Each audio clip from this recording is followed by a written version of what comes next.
Hi everyone, welcome back to my channel. In today's video, let us solve some questions related to ICD 10CM. If you want to study guidelines and practice some more questions related to ICD, you can check the playlist CPC Exam ICD 10CM series. Watch this video till the end because it is very helpful for your CPC exam preparation. Let's start with the first question. Before that, don't forget to hit the like button, share this video and subscribe to my channel. This is the first question. 32-year-old sees her obstetrician about a lump in the right breast. Her mother and aunt both have a history of breast cancer. What diagnosis codes should be reported? Let us check the codes. We'll check the first code from each option. Check option A, N63. N63 is for unspecified lump in the breast. Okay. But it requires a fourth character. We cannot only use N63, right? Therefore, the first option won't be correct. Check option B, N63.10. It is for unspecified lump in the right breast, unspecified quadrant. In the question, they have given lump in the right breast. So, N63.10 is correct. You can see in option D also they have given N63.10 along with the code Z80.3. Check the code Z80.3. Z80.3 is for family history of malignant neoplasm of breast. Okay. In the question you can see her mother and aunt have a history of breast cancer. Therefore, it is family history. The correct code is Z80.3. Therefore, option D is correct.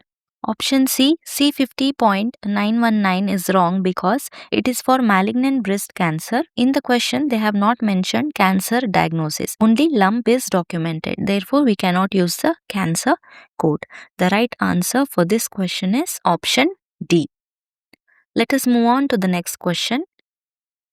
The patient comes to see her primary care physician for a productive cough and shortness of breath. The physician takes a chest x-ray which indicates the patient has congestive pneumonia. Select the ICD code for this visit. Check option A, first code J18.8. J18.8 is for other pneumonia unspecified organism. Along with J18.8, they have given R05. So R05 is for cough and R06.02 is for shortness of breath. These are the symptoms of pneumonia. Okay, so we should not code when pneumonia is confirmed. In the question, they have confirmed congestive pneumonia, right? Therefore, we should eliminate the options which have the code for cough and shortness of breath. So eliminate option A and B. Now we are left with option C and option D. J18.9 is for pneumonia unspecified organism, but the case specifies congestive pneumonia which falls under J18.8. Other pneumonia unspecified organism. Therefore, we have to code J18.8. The right answer is option C. Let us move on to the next question. A patient came today for an annual physician exam. Last month, he underwent palatoplasty for cleft palate. Which of the following code should be used? Check option A, Q35.9. Q35.9 is for cleft palate unspecified. But the patient had palatoplasty last month. Okay, it means that the cleft palate has already been repaired, right?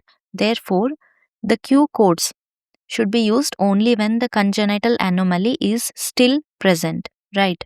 So we cannot use Q codes here. Please make a note of this. Q codes are only used when congenital anomaly is still present. But in the question, the cleft palate has already been repaired. Therefore, we cannot use Q codes. So eliminate option A and C directly. Now we are left with option B and D. Z87.720 and Z87.730. Check the codes. Z87.720 is for personal history of congenital malformations of eye. Z87.730 is for personal history of corrected cleft lip and palate. So what is correct? Z87.730. The right answer is option D.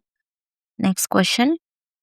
What ICD code is assigned for diverticulitis of the colon without perforation or abscess. Check option A, K91.89. K91.89 is for other post-procedural complications and disorders of the digestive system. This is complication of a procedure, so it is not relevant here. So eliminate option A.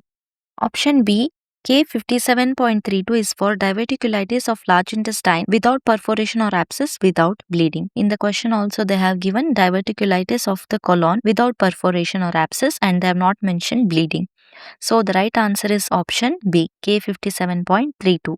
K57.33, that is option C, is wrong because they have given with bleeding. In the question they have not mentioned with bleeding. Right? Therefore, option C is wrong.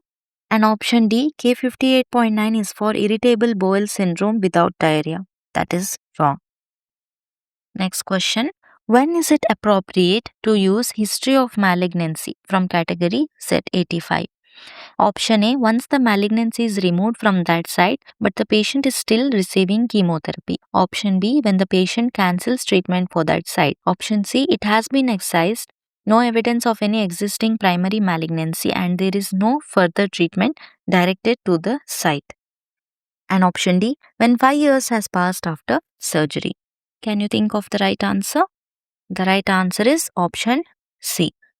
Okay, it has been excised, no evidence of any existing primary malignancy and there is no further treatment directed to the site. Category Z85 is used for personal history of malignant neoplasm, which is applied when a prior cancer has been treated and there is no current evidence of active disease and no ongoing treatment directed at the primary site. Option A is wrong because if the patient is still receiving chemotherapy, the malignancy is considered active and we will code the current malignancy or treatment related codes, not Z85. Option B, cancel treatment does not establish that the malignancy is resolved or that there is no evidence of disease. And option D, a fixed time period like 5 years is not the criteria for assigning Z85. So that's it for today. Thanks for watching and I will see you in the next video and good luck to all those who are preparing for the CPC exam.